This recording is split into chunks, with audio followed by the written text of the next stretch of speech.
काबे में काबे में तेरा जलवाला काशी में नजारा है।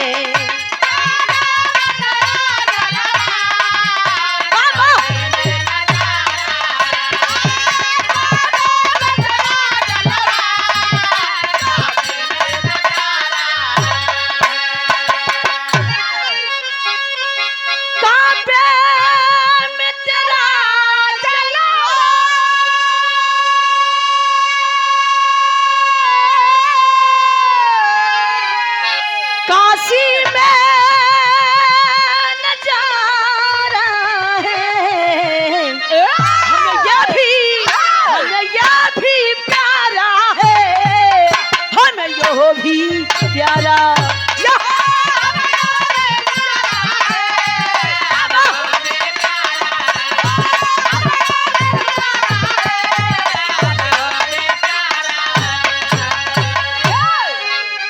लेकिन भाव में कवि जी बड़ी सुंदर लाइन लिखते हैं क्या?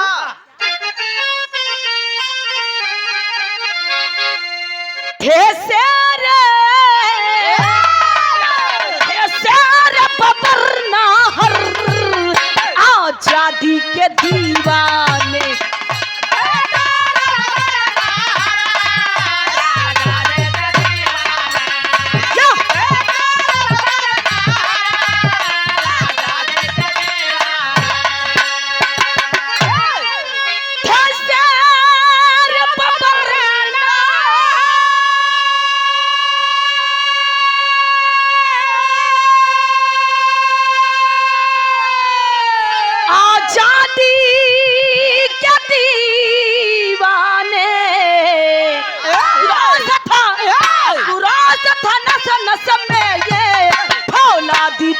मस्ताने या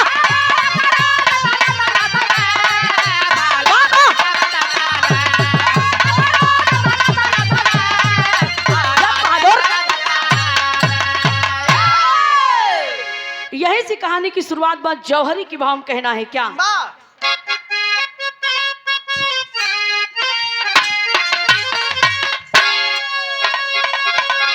भारत की देख की हालत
कहानी की पहले समझला भैया।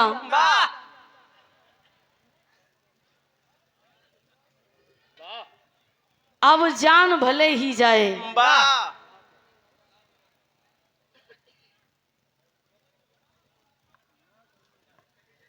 हमारा क्रांतिकारी कहता है कि जान चली जाए लेकिन ये गर्दन झुकेगा नहीं, ये शान नहीं जाने दूंगा मैं। हमारे भारत देश में जितने वीर शहीद हुए, चंद्रशेखर आजाद, भगत सिंह सरदार, सुभाष चंद्र बोस नेताजी, ऐसे हमारे तमाम क्रांतिकारी नेता और कुर्बान हो गए। लेकिन कहानी से यही स्टार्ट हुआ, यहीं से शुरुआत हुआ। थोड़ा कहानी पे आप लोग गौर करिएगा। 13 अप्रैल सन 1919 की बात है। हम कहानी हम थोड़ा कम बोली था, लेकिन जोन बोलब कम बोलब लेकिन शुद्ध बोलब।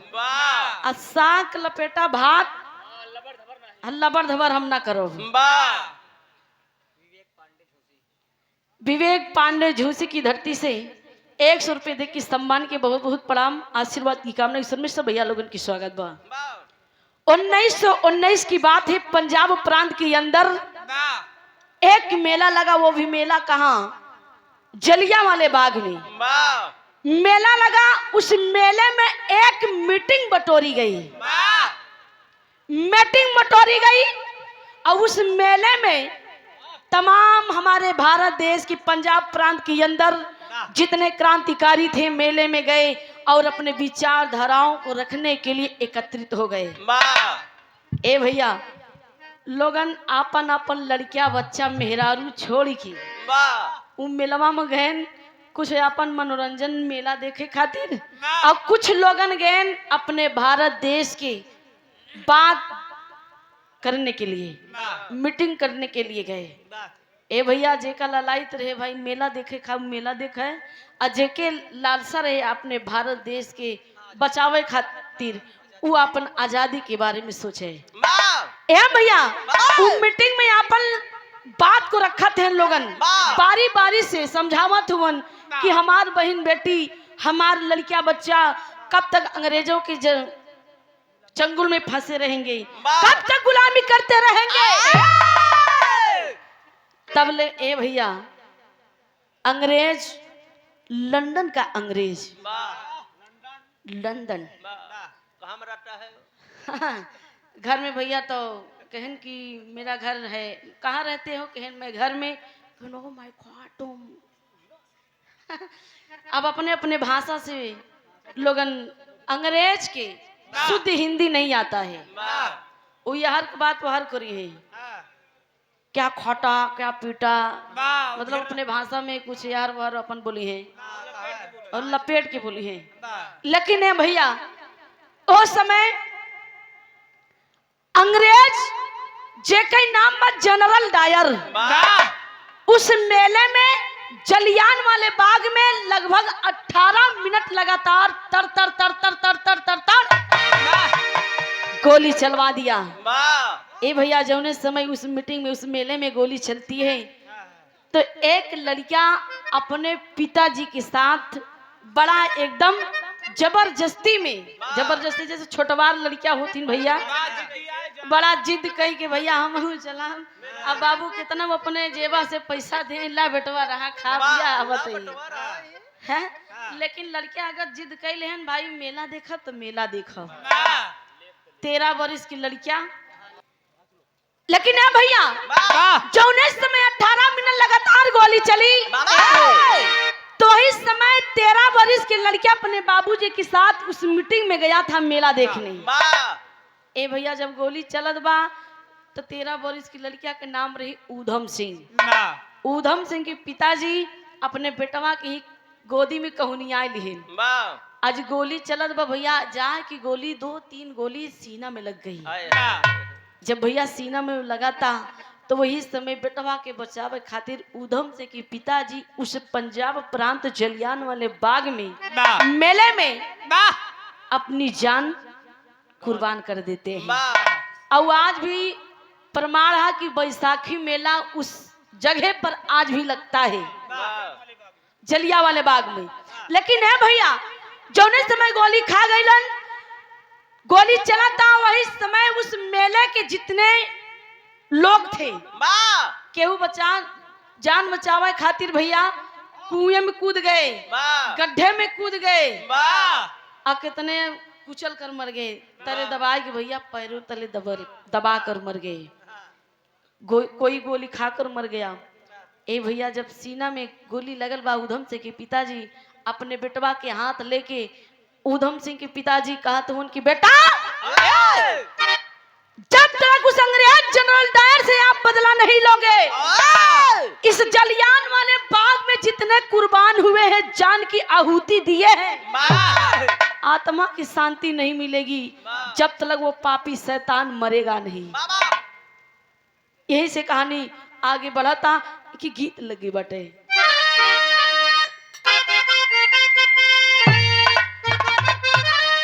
बाबा ए गीत की स्वर्गीय रामदेव गुरु जी अपने जवानी के आलम में गया करते थे। हाँ, लेकिन कहना का बा पिया परदेसिया न भावे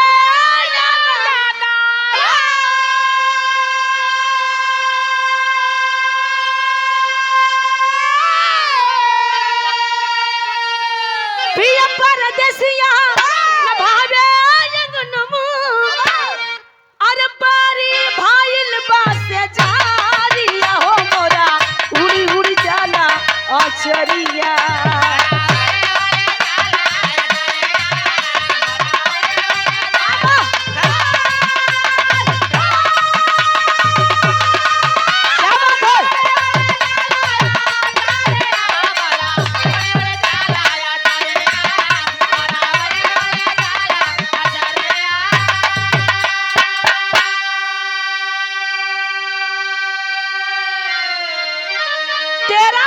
की उम्र में उधम सिंह उलैया बदले की आग में वो तड़पने लगा। ऐसन का कहना बा भाव में अरे बदला की आग धध के उधम सिंह क्या दिला दो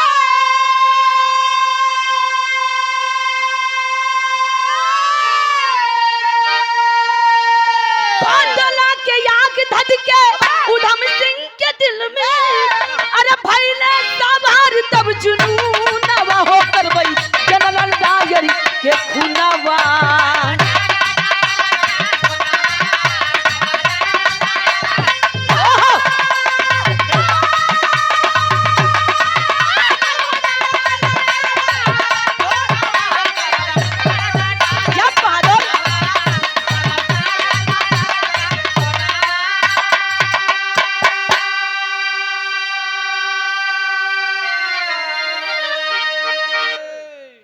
करबई जनरल डायर की खुनवा समय बीता था कैसन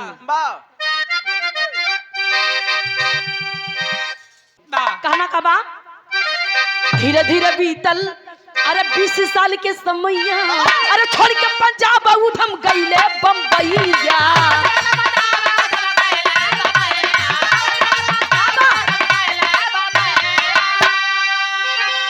घूमते घुमाते आए सागर के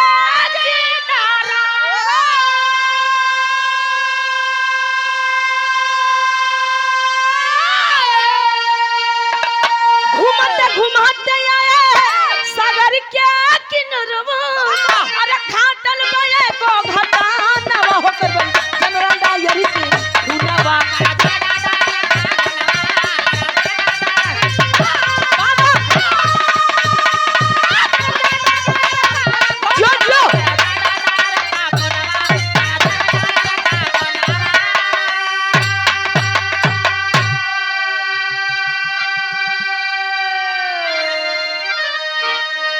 करबई जनरल डायर की खुनवा ये भैया पंजाब प्रांत छोड़ करके जब धीरे धीरे समय बीता लगभग 20 साल के समय बीता जब 20 साल का समय बीता तो ऊधम सिंह के उम्र 30 से 32-33 साल हुई। 33 साल की उम्र में पंजाब प्रांत छोड़ करके जनरल डायर के खोज में मुंबई में आए।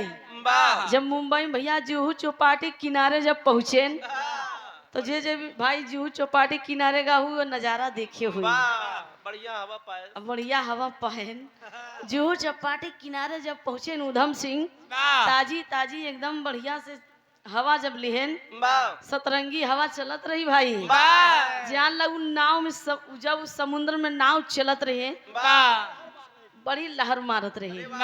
एक नाव वैसा रहे बड़ी सजी रही और नाव पे जान लगे बहुत सारे यात्रीगण सवार थे।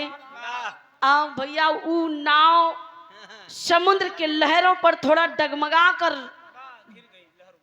लहरों के बीच में वो ऊपर नीचे होने लगी। जब ऊपर नीचे हो लगी जो जितना सवार है कोनो यही की जात बा कोनो यही की जात बा यात्रीगण चिल्लाए माई बहन बैठी रही सब चिल्लाए लगिन कि भैया नाव डूब रही है बचाओ बचाओ। ए भैया जब ऊधम सिंह के कान में आवाज गई आ देखा तो कि हमारे आंखी के सामने नाव डूबा था। वाह अब ऊधम सिंह भी चिल्लाए लागन कहीं भैया नाव डूब रही है बचाओ बचाओ। अब देख भैया भाई जैसे कहते नहीं अगर दो भाई के बीच में लड़ाई होत बा तो चारों आधा गांव मनाई देखै में लग जाथिन। आधा गांव अब जान ल देखे लागन जब चारों कई से जितना हुआ केहू हाफ पहने बा केहू फुल पहने बा केहू दबंग चश्मा लगा के निहारत बा केहू नहीं लगाए बा निहारत बा आ सब नजारा देखा थे लेकिन कूदाई बरे केहू तैयार नहीं बा। अब देखा उ पंजाब प्रांत के लवंडा ऊधम सिंह ताजी ताजी एकदम हाँ छरहर बदन नौजवान लवंडा एकदम ताजा ताजा खून एकदम खौलाई लाग तो बेचारा पहले से खौलत रहे मतलब खुनवा आ जब बेचारा देखे आँखी सामने घटना हो जाए माई बहन बूढ़ के मर जाई है। हाँ तू जज्बात में आकर के कूद पड़ा समुद्र में। जब समुद्र में कूद पड़ा तो बारी बारी से जितना लोग सवार थे हाथ पकड़ के निकालें तो भैया उन नैया पे एक लड़की सवार रही लड़की और लड़की का नाम रहे रेखा। रेखा लेकिन ऊधम सिंह ने रेखा को देखा। अब बेचारी जब आई अब ऊधम सिंह तो दुश्मना के खोज में है कि सरवा कहूँ मिल जाए तो उड़ाई देवे। अब यार हाथ पकड़ ली है रेखा के जब रेखा हाथ अपन दिहे सी हाथ में तो रेखा उस सुंदरता को देखकर लोभित हो गई ऊधम सिंह के। भाई नजरिए या इहुक दोष बा भाई उम्र के दोष नहीं बा नजर के दोष बा। उम्र का करे भैया नजरिए कुल करा हाँ उम्र तो भाई का लोग पुरनिया कहें कि तन बुढ़ा हो जाता है लेकिन मन बुढ़ा नहीं होता है। ये मन हमेशा सदैव चंचल रहता है। आसाराम बापू राम रहीम काजू बादाम पिया था। लेकिन ना भैया रेखा ऊधम सिंह को देखा कहने लगी मन में सोचने लगी कि मैं ऐसे जिंदगी में अपने जीवन में पहली बार लड़का देखा है इतना जो मुझे इस मुंबई शहर में नहीं मिला। इस देश का इस जगह के रहने वाला ये लड़का नहीं है। इतना सुंदर ऊधम सिंह थे लेकिन एक गीत लगे बा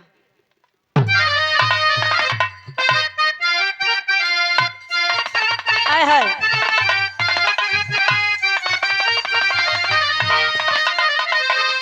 कोनो दुल्हन अपने दुल्हा से बड़ा प्यार से कहे का कहे तो निके लैला हो जैसे कोनो दुल्हन अपने दुल्हा के ज्यादा मजा थी ज्यादा प्यार करत थी तो दुल्हन कहते नहीं कि मनावे के तरीका एक अलग होता। दुल्हा कितना नाराज हो जाए अगर बढ़िया शौक श्रृंगार कैले और जब जाग बैठ जाए बढ़िया से और बेटी पापा और कुछ कमी हो गलती हो माफ करे बेचारी मनावत बा मेहरारू अपने दुल्हा के मनावत आ कैसे मनावे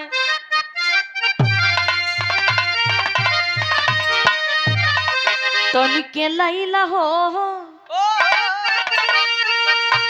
ए राजा लैला ए बलमुआ लैला हो तनिके लैला हो बलमुआ हमके कोर जिया जिया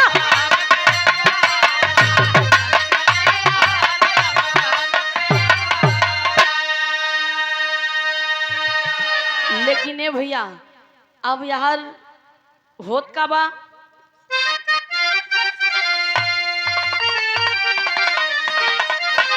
डूबल धारा बीचे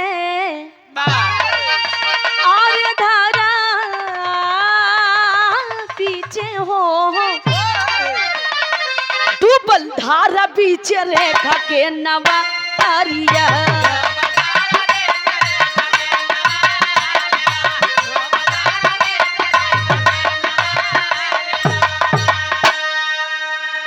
रेखा ऊधम सिंह से मन ही मन में मोहब्बत करने लगी, प्रेम करने लगी।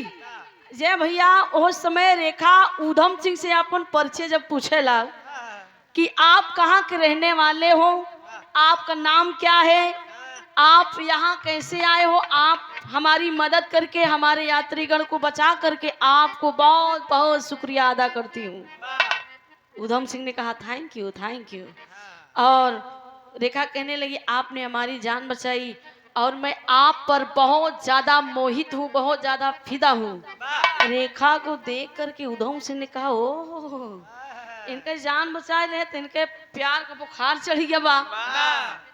उधम सिंह ने डांट करके बोला लड़की तुम अपने होश में हो।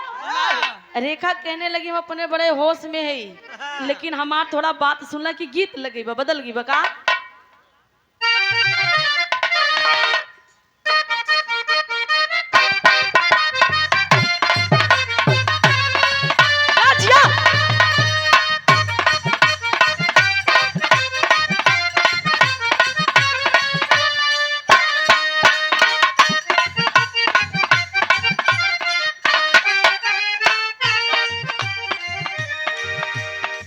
कोनो दुल्हन अपने दुल्हा के बड़ा परेशान कर रही भाई। मेला देखे खातिर जिद कैले कि देखा हम मेला देखब सैया जी। दुल्हा का है हमार दुल्हन हो, ए हमार रानी तू हमार एक लौती मेहरारू है।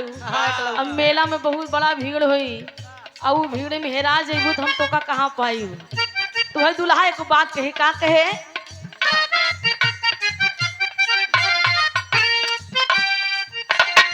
यह कहे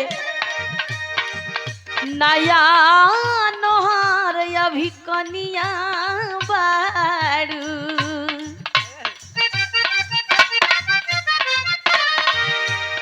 मेला देख के जिद करतारू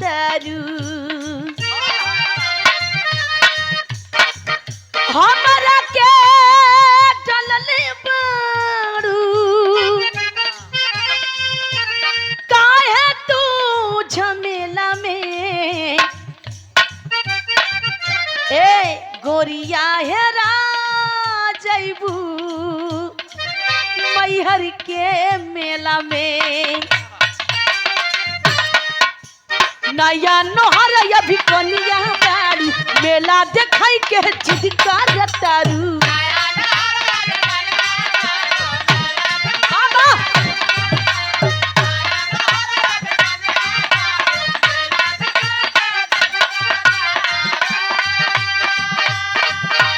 नया नोहर अभी कनिया बारू मेला देखाई के जिद करतारू। हमरा के डलले बारू काहे तू झमेला में झमेला में झमेला में गोरिया हेरा जैबू मैहर के मेला में।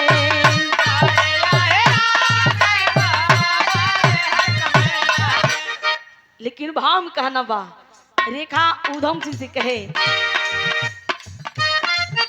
वाह तोहरा बिना हम जीना पाई।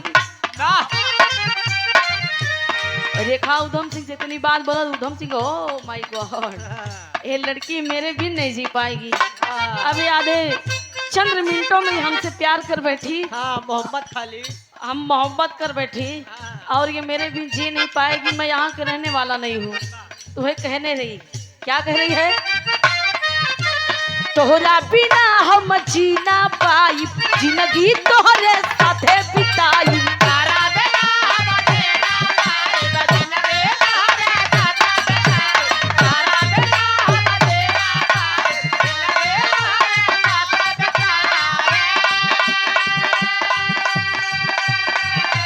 तोहरा बिना हम जीना पाई जिंदगी तोहरे साथे बिताई। साथवा न छोड़बै तोहर हम या राजा जी राजा जी राजा जी अपने जीवन के साथी हमरा के बनाला जी। एकदम चौंगेन उधम सिंह केहन बतावल है प्यार करीन मोहब्बत करीन अब बियाह करे के सपना देख लीन हाँ, हमारे बिन जी न पहिए अपने जीवन के साथी बनावे चाहते लेकिन डांट करके उधम सिंह ने बोला कि और रेखा जी मैं पंजाब प्रांत का रहने वाला हूँ। सारी बात सारी घटना उधम सिंह ने बताया और उस समय एक बात बड़ी ऊंची कहने लगी। इस शब्द पर इस लाइन पर आप लोग गौर करिएगा। तर्जुमे कहना बाका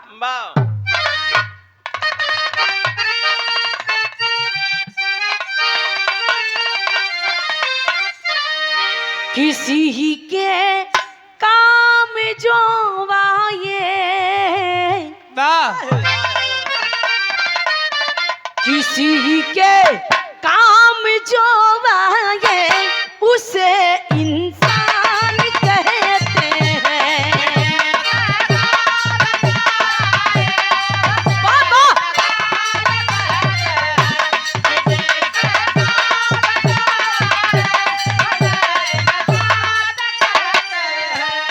लेकिन भाव में कहना है आप लोग इस लाइन पर गौर करिएगा। क्या उधम सिंह रेखा से बतावत हुए वतन की सरजमी पर सर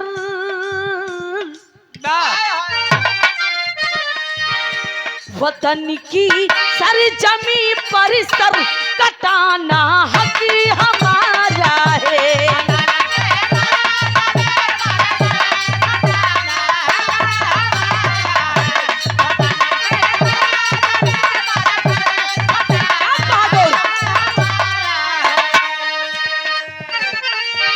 वतन की सरजमी पर सर कटाना हक हमारा है। वतन की सरजमी पर सर कटाना हक हमारा है। अमन छीना वतन का जो अमन छीना वतन का वही दुश्मन हमारा वही दुश्मन हमारा।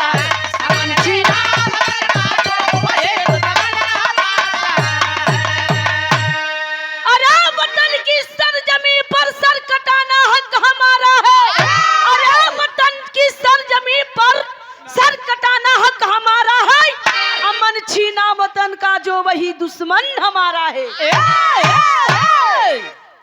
ए भैया उधम सिंह ने कहा कि वो जनरल डायर मेरा दुश्मन है। मेरा पंजाब प्रांत के अंदर जितने क्रांतिकारी थे बाल बच्चे बीबी बहन अनाथ हो गए विधवा हो गई मेरी माताएं बहनें और कितने बहन का भाई लुट गए। कहा गया कितनी माँ ने लाल गवाई कितनी बहनों ने भाई कितनी माँ ने लाल गवाई कितनी बहनों ने भाई। अरे कितने का सिंदूर लुट गया तब ये आजादी पाई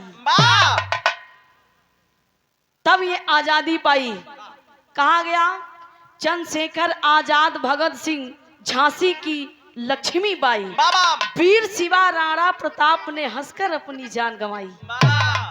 इसी भारत देश के लिए अंग्रेजों से लड़ करके वो झांसी की रानी घोड़े पर सवार होकर के लगाम पकड़ के तलवार लेके दुश्मनों को पर वार पे वार करते गई। लेकिन ये भैया उस समय रेखा कहने लगी कि मैं रेखा मुंबई शहर के सबसे बड़े सेठ की लड़की थी। रेखा के पिता का नाम था धनपत राव सेठ। एक लौती बिटिया रेखा जवन अपने पिताजी से कहती थी वो उनके पिताजी वो हाजिर कर देते थे। लेके गई उधम सिंह को अपने पिताजी से मिलवाती है और सेठ जी कहने लगे लड़का सुंदर है रेखा बिटिया आप इसे शादी करना चाहती हो? जी पिताजी मैं शादी करना चाहती हूँ। लेकिन उधम सिंह ने कहा कि मैं इस शादी से और इस प्यार मोहब्बत से मुझे कोई लगाव नहीं है। मेरी एक मजबूरी है कि मैं अपने दुश्मनों की खोज में यहाँ तक आया हूँ। रेखा कहने लगी वो जनरल डायर मुंबई शहर जुहू चौपाटी के किनारे नहीं मिलेगा। वो साला पापी शैतान लंदन में मिलेगा। वो अंग्रेज लंदन में मिलेगा, आपको लंदन जाना चाहिए। और लंदन जाने के लिए मैं अपने पिताजी से 2 टिकट कटवाती है और कटवाने के बाद लंदन जाने के लिए तैयार होती है। कहना का बा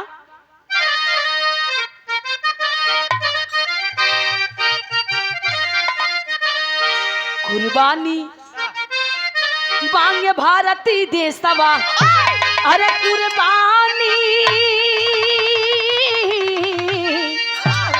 कुर्बानी मांगे भारती देशवा, गर्जा वीर बघेला शेर हिंद सैलानी।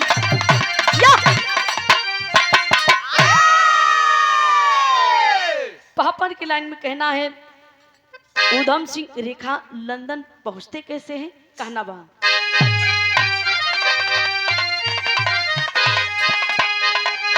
अरे पहुंचे जाके लंदन के दरमियान जान से मारूंगा, अरे पहुंचा जाके लंदन के दरमियान जान से मारूंगा, अरे जहां मिलेगा वो डायर शैतान जान से मारूंगा।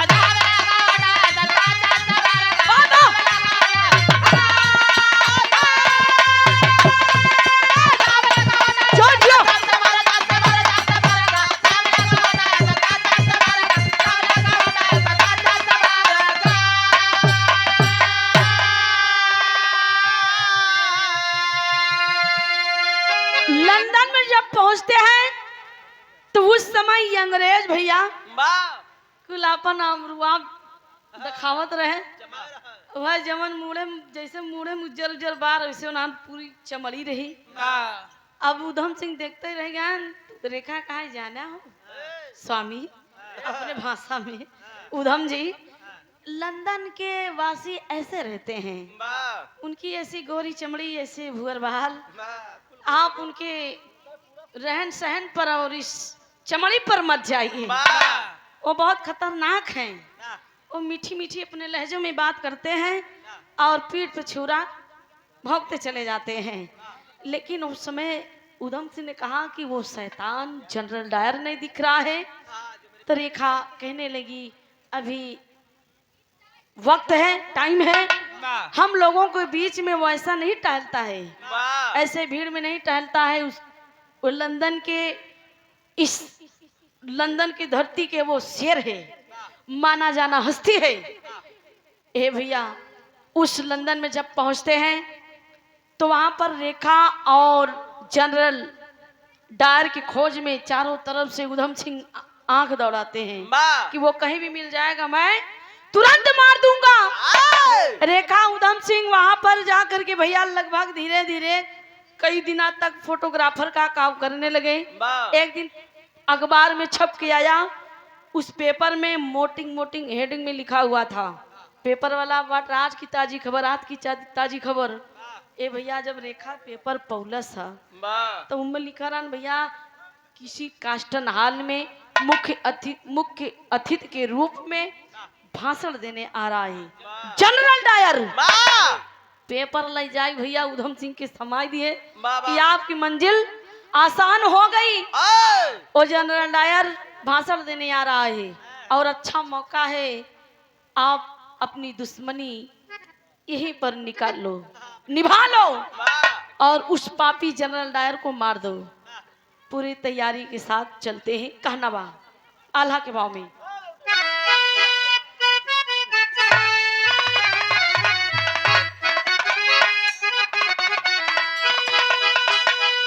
भारत माता की जय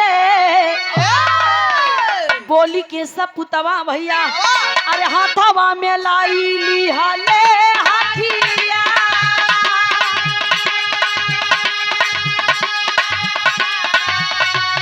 तारा तारा गोलियां चलाई दी है धीरा।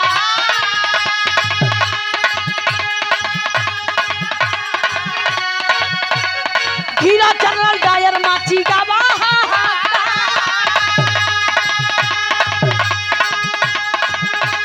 होके गिरफ्तार गिरा गईले जेलिया।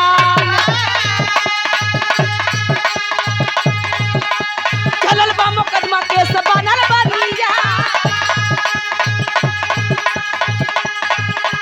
फैसला अदालत से आयल कुछ दिन फांसी का सजा तब सुनावेगा।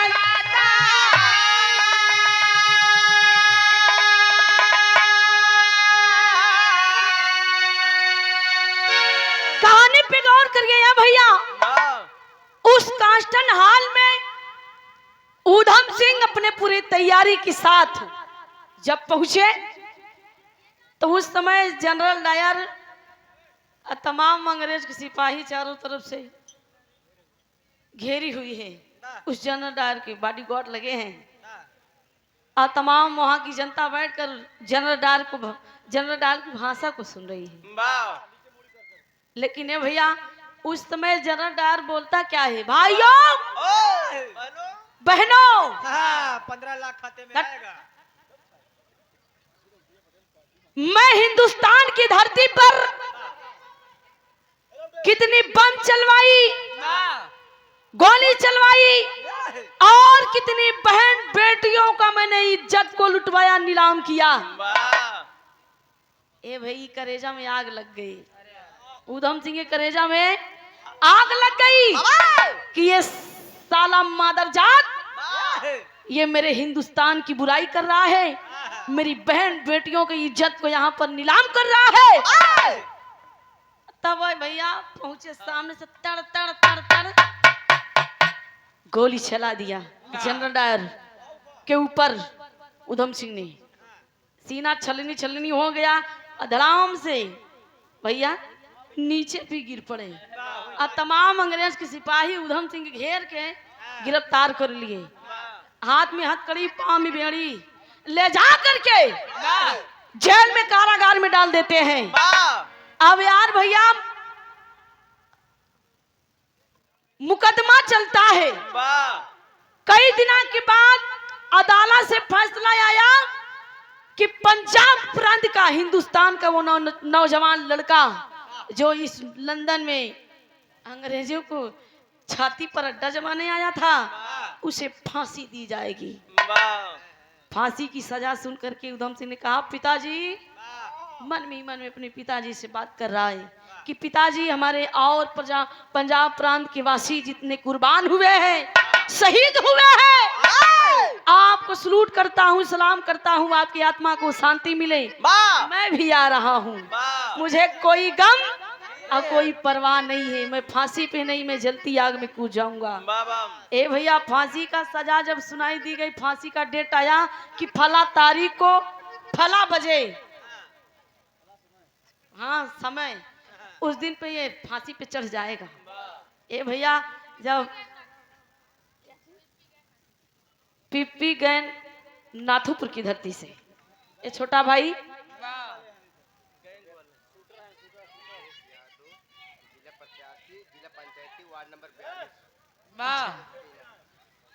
और ये आप परमाजली परम श्रद्धे कमलेश यादव, प्रत्याशी जिला पंचायत सदस्य, अच्छा वार्ड नंबर 42 से ए भैया की ओर से 501 रुपए दे के सम्मान की माई भगवती के आप विजयी हुए। बहुत बहुत प्रणाम बा, आशीर्वाद की कामना बा। ए भैया बस 5 मिनट की कहानी और बा। वही समय ऊधम सिंह ने हंसने लगे कि मुझे कोई गम परवाह नहीं है। जल्लादों ने ले जाकर के फांसी के फंदे के सामने खड़ा कर दिए ऊधम सिंह को। जल्लादों ने जो पूछते हैं कि ये जिसकी फांसी होने वाली है, इसकी अंतिम इच्छाओं को पूछा जाए, पूरी की जाए। जल्लादों ने कहा, वाह हीरो, तुम्हारी इच्छा खाने पीने की है, आखिरी इच्छा बताओ। तो ऊधम सिंह ने कहा, नहीं खाने की इच्छा है, न पीने की इच्छा है। तो जल्लादों ने कहा कि साला लगता है भूखा मरेगा, ये फांसी चढ़ेगा तो भूखा चढ़ेगा। जल्लादों ने कहा, तब क्या इच्छा है? तो ऊधम सिंह ने कहा, ना खाने की इच्छा है, ना पीने की इच्छा है, मुझे खाली मिलने की इच्छा है। तो जल्लादों ने कहा, मिलने की इच्छा है किससे? किससे? तो ऊधम सिंह ने कहा, प्यार से, लड़की से। लड़की लड़की का नाम सुनते मान जल्लादों ने कहा, हंसने लगा, अंग्रेजों ने हंसने लगा कि वो ये तो साला लड़की के चक्कर में पड़ गया। हाँ, ये राम रहीम का साड़ू है, धत। हनीप्रीत से मिलेगा। मैंने सोचा ये अपने माँ बाप से मिलकर मरेगा, ये तो साला लड़की के चक्कर में पड़ गया। वाह, आशिक मिजाज। ये आशिक मिजाज है। ये भैया जल्लादों ने कहा कि ये इसका लगता है दिमाग की संतुलन ठीक नहीं है। उधम ने कहा, "दौड़! साले तुम्हारी ये कोई इच्छा है? तुम्हारी ये भी कोई इच्छा है? तुम्हारी जो ये हंसने वाली ठिठोली है वाह, मेरे करेजा को घायल कर रही है। वाह, तुम्हारा काम क्या है? वाह, जो फांसी पे लटकने वाला है उसकी इच्छा पूर्ति करना। तो मेरी इच्छा है लड़की से मिलना है, तो उसे बुलाया जाए। हाँ, उसे जल्लादों ने कहा चल ठीक है, उसका नाम बताओ। कहने लगे रेखा। ओह रेखा, संदेशा भेजा गया। जल्लादों ने चिट्ठी पहुंचाई और रेखा भागते भागते आई, आंख में आंसू लेकर के उधम सिंह के गले लग गई और कहने लगी, स्वामी मेरे प्रिय, आप फांसी पे चलने वाले हो? उधम सिंह ने कहा, रे पगली तू रोवत है? आई तेरा आशिक, ये तेरा मजनू, ये तेरा दुल्हा, तेरा प्रेमी, जिसे तुम अपने दिल से जान से ज्यादा प्यार करती हो, ये फांसी पे चलने वाला है। तुम्हें फक्र होना चाहिए, गर्व होना चाहिए, नाज होना चाहिए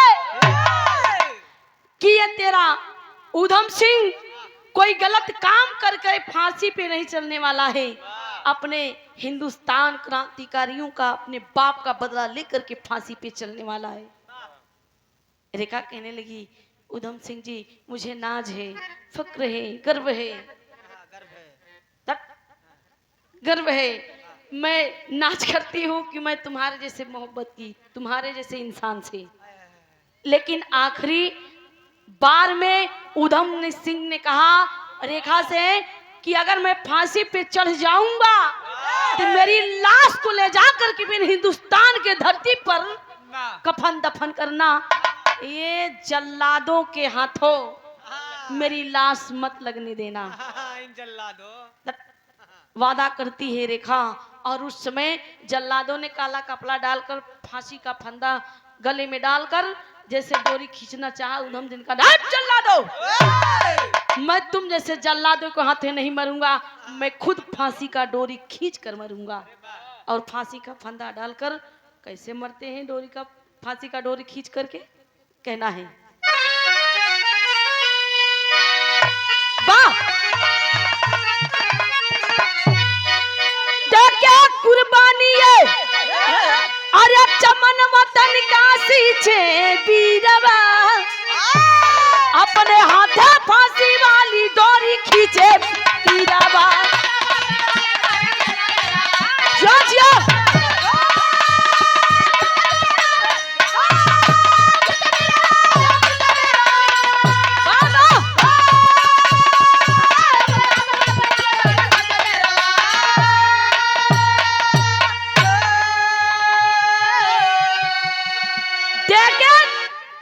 कुर्बानी चमाने वतन का सींचे बीरवा, अपने हाथे फांसी वाली डोरी खींचे बीरवा। धन धन वीर हो, धन तोरी वीरताई, अरे लंदन में लिया जाके बदला चुकाई।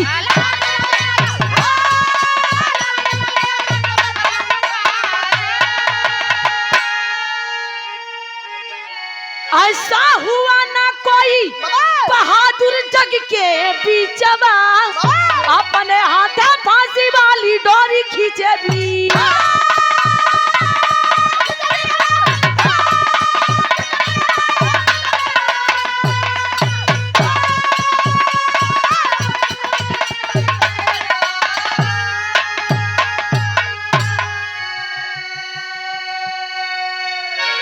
धन धन वीर हो, धन तोहरी वीरताई, लंदन में लिया जाके बदला चुकाई। पंजाब प्रांत से मुंबई, मुंबई से लंदन में हमारे हिंदुस्तान के सबसे कम उम्र, छोटी उम्र में, कम समय में लंदन में जाकर के अंग्रेजों के घर में घुस करके अपने हिंदुस्तान क्रांतिकारियों का बदला लिया। ऐसे वीर नौजवान को दिल से सलूट है। और तहे दिल से नमन है। कहना है आखिरी भाव में,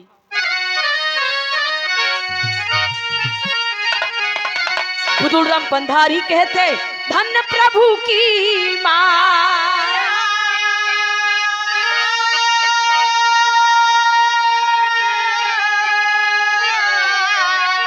कथन किया कमल सिंह यादव, अरे शारद माँ की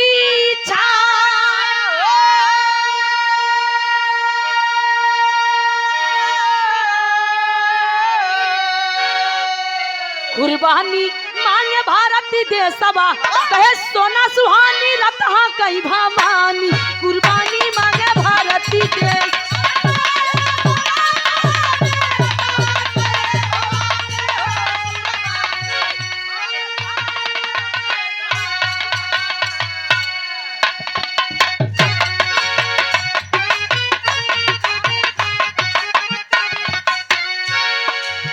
राजा हो तो है कैसे मनाई,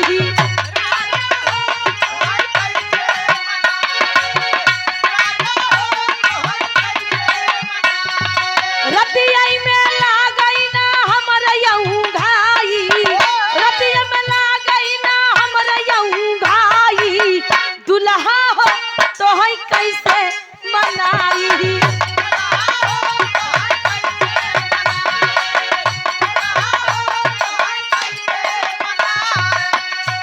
बलपनवा होवाई गई जवानी,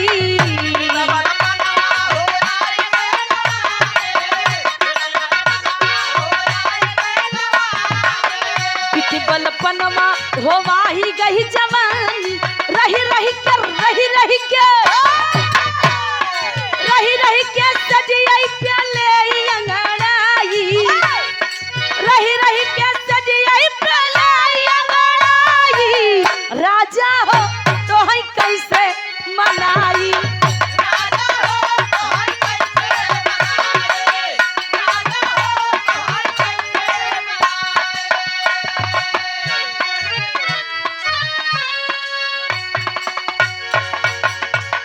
गाने बजाने में बोलने में कोई गलती हो गई हो तो क्षमा करिएगा।